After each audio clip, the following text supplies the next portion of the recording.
Shalom saudara-saudara yang dikasihi oleh Tuhan.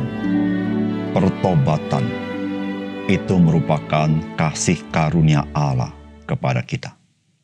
Karena manusia tidak mungkin mampu dengan dirinya sendiri bertobat tanpa ada kasih karunia Allah baginya. Salam jumpa dalam program Tuhan adalah Gembalaku. Saudara, pada masa kini, pada umumnya masyarakat sudah terbiasa dengan terminologi yang disebut dengan disrupsi, yang diambil dari bahasa Inggris, yaitu disruption. Saudara, apakah itu disrupsi? Saudara, disrupsi atau disruption itu adalah tindakan atau interupsi yang menahan sesuatu untuk tidak berlangsung sebagaimana biasanya. Itu adalah perubahan yang mendasar dalam dunia industri atau dalam dunia market operation, baik secara sistem ataupun prosesnya. Sebenarnya di dalam iman Kristen kita sudah mengenal pengertian disrupsi atau disruption itu. Tentu dalam konteks kehidupan seorang manusia dengan terminologi yang berbeda. Terminologinya ialah pertobatan. Saudara, pertobatan menurut iman Kristen itu adalah interupsi dari Tuhan ke dalam kehidupan seorang manusia sehingga manusia tersebut tidak lagi hidup dalam hidup yang lama sebagaimana biasa yang dihidupi. Tetapi dia hidup dalam hidup yang baru. Sebagaimana disruption yang mengakibatkan sebuah lompatan dalam segala aspek kehidupan manusia. Demikian juga dengan pertobatan, yaitu terjadi sebuah perubahan radikal yang tidak pernah terpikirkan. Saudara, betapa berharganya pertobatan itu bukan? Dan itu juga merupakan kasih karunia Tuhan bagi manusia. Saudara, mari kita membaca Yeremia pasal 4 ayat 1-4. Jika engkau mau kembali, hai Israel, demikianlah firman Tuhan, kembalilah engkau padaku. Dan jika engkau mau menjauhkan dewa-dewamu yang menjijikkan, tidak usahlah engkau melarikan diri dari hadapanku. Dan jika engkau bersumpah dalam kesetiaan, dalam keadilan, dan dalam kebenaran, demi Tuhan yang hidup, maka bangsa-bangsa akan saling memberkati di dalam dia dan akan bermegah di dalam dia. Sebab beginilah firman Tuhan kepada orang Yehuda dan kepada penduduk Yerusalem. Bukalah bagimu tanah baru dan janganlah menabur di tempat duri tumbuh. Sunatlah dirimu bagi Tuhan dan jauhkanlah kulit katan hatimu, hai orang Yehuda dan penduduk Yerusalem. Supaya jangan murkaku mengamuk seperti api dan menyala-nyala dengan tidak ada yang memadamkan oleh karena perbuatan-perbuatanmu yang jahat. Saudara yang dikasihi oleh Tuhan, bacaan firman Tuhan hari ini adalah ungkapan hati Tuhan kepada umatnya, yaitu bangsa Yehuda, agar bangsa ini bertobat dari tingkah lakunya dengan meninggalkan Tuhan dan beribadah kepada ilah-ilah lain. Saudara, bagian ini mengungkapkan pemahaman mendasar tentang pertobatan dan maksud Tuhan dalam kehidupan umat Tuhan dengan pertobatan mereka, yaitu agar umat Tuhan menjadi berkat bagi bangsa-bangsa lain. Saudara, apa pesan firman Tuhan bagi kita? Yang pertama, pertobatan sejati itu adalah perubahan hati, yaitu menjadi hati yang mengasihi Tuhan dan kebenaran firman Tuhan. Sehingga ia meninggalkan segala sesuatu yang membawa murka Tuhan atas hidupnya. Saudara, firman Tuhan berkata begini, jika engkau mau kembali, hai Israel, demikianlah firman Tuhan, kembalilah engkau kepadaku. Dan jika engkau mau menjauhkan dewa-dewamu yang menjijikan, tidak usahlah engkau melarikan diri dari hadapanku. Ayat 3 dan 4. Sebab beginilah firman Tuhan kepada orang Yehuda dan kepada penduduk Yerusalem, bukalah bagimu tanah baru, dan janganlah menabur di tempat duri tumbuh. Sunatlah dirimu bagi Tuhan, dan jauhkanlah kulit katan hatimu, hai orang Yehuda dan penduduk Yerusalem, supaya jangan murkaku mengamuk seperti api, dan menyala-nyala dengan tidak ada yang memadamkan, oleh karena perbuatan-perbuatanmu yang jahat. Saudara, panggilan Tuhan kepada bangsa Yehuda sangat jelas. Apa yang Tuhan inginkan dari bangsa Yehuda sangat jelas sekali. Tuhan tidak menginginkan bangsa Yehuda jauh daripada Tuhan. Saudara, itulah isi hati Tuhan. Oleh karena itu Tuhan berkata, apa jika engkau mau kembali, kembalilah kepadaku. Jika engkau mau menjauhkan dewa-dewa yang menjijikan, tidak usahlah engkau melarikan diri dari hadapanku. Saudara, bukankah kalimat ini kalimat yang jelas?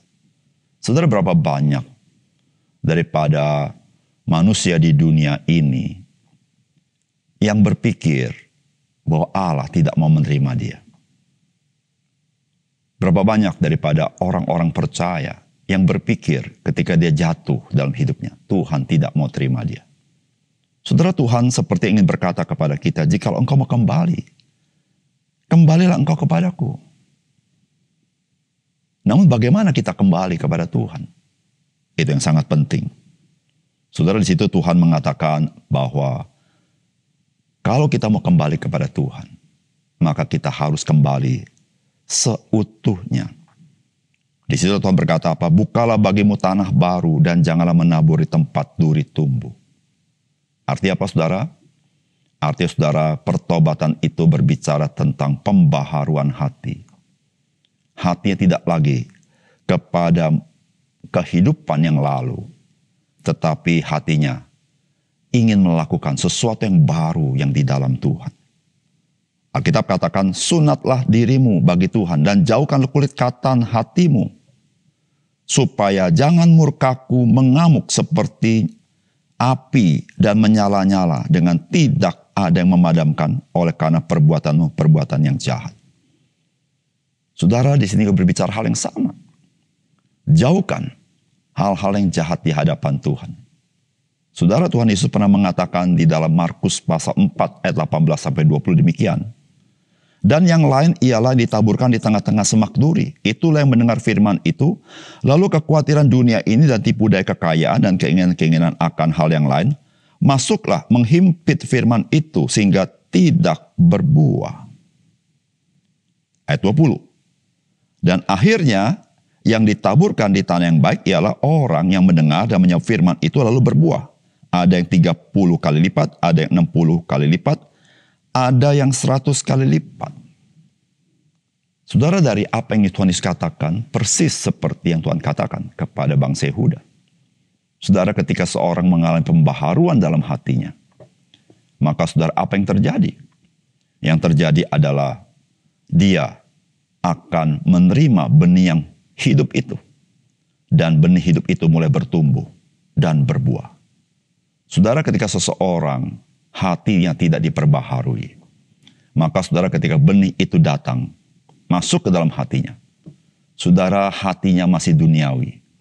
Maka itu dikatakan kekhawatiran akan dunia ini dikatakan, itu muncul dalam hidupnya. Bukan hanya kekhawatiran, tetapi juga kekayaan dunia ini dengan tipu dayanya. Saudara, hatinya masih condong kepada perkara-perkara duniawi. Saudara, pertobatan itu adalah pembaruan hati menjadi hati yang mengasihi Tuhan dan mengasihi kebenaran firman Tuhan dan menjauhkan diri dari perkara-perkara yang membawa murka Tuhan kepada kita.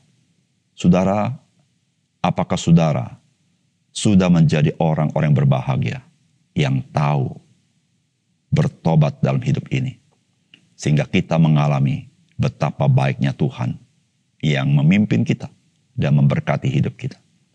Yang kedua, saudara, kegagalan umat Tuhan untuk menjadi saksi Kristus tidak pernah menggagalkan rencana Tuhan untuk menyelamatkan bangsa-bangsa di dalam Kristus.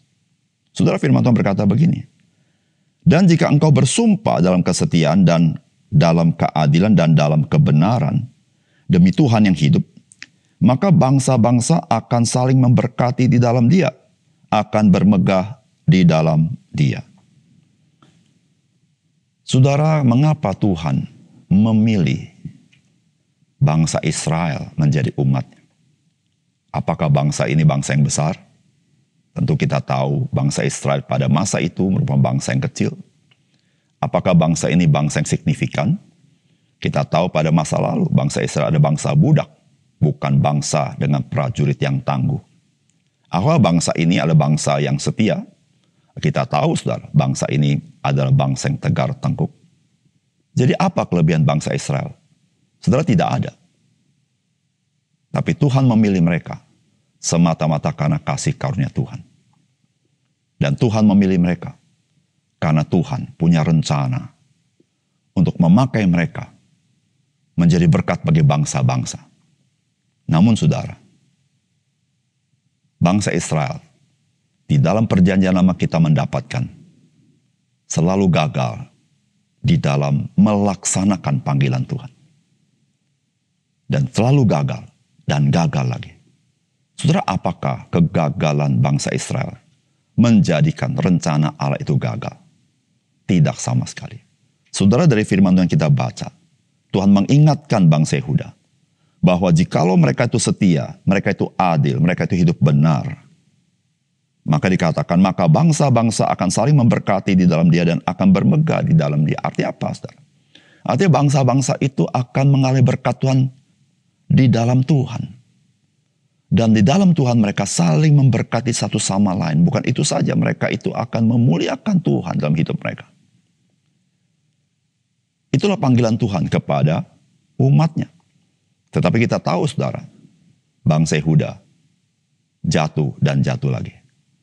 Dan sampai satu ketika, Allah sendiri yang bekerja dengan rancangannya, yaitu melalui keturunan dari suku Yehuda. Maka lahirlah Mesias. Itulah Kristus, itulah Yesus Kristus. Di mana Tuhan Yesus berkata, akulah pokok anggur yang benar. Saudara, Tuhan Yesus memberitahukan bahwa ketika bangsa Israel tidak lagi dapat diandalkan, Tuhan tetap menjalankan rencananya. Tetapi bukan lagi melalui bangsa Yehuda, bangsa Israel. Tetapi di dalam Kristus, saudara, berkat yang Tuhan janjikan kepada Abraham, kepada bangsa-bangsa, itu Tuhan nyatakan. Saudara yang dikasih oleh Tuhan, hari ini kita sudah berada di dalam kegenapan, di mana Kristus sudah menggenapi karya penebusan itu. Dan saudara, berita Injil sudah kepada bangsa-bangsa lain, termasuk kita. Saudara, bagaimana dengan kita? Apakah kita akan mengikuti teladan daripada bangsa Yehuda? Saudara, jikalau kita mengikuti teladan bangsa Yehuda, kita akan gagal masuk dalam rencana Tuhan. Tetapi rencana Tuhan terus berjalan. Kita akan gagal melihat kemuliaan Tuhan. Tapi kemuliaan Tuhan akan terus berjalan. Kita akan gagal melihat kuasa Tuhan. Tapi kuasa Tuhan terus berjalan.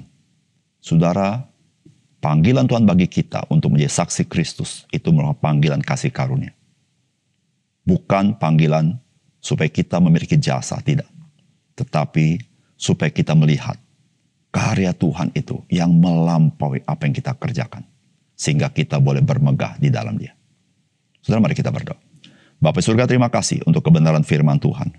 Biar Tuhan menolong kami mengerti firman-Mu. Dan kami boleh hidup sesuai dengan panggilan Tuhan. Hidup dalam rencana Tuhan. Terima kasih Tuhan. Dalam nama Tuhan Yesus kami berdoa. Amin.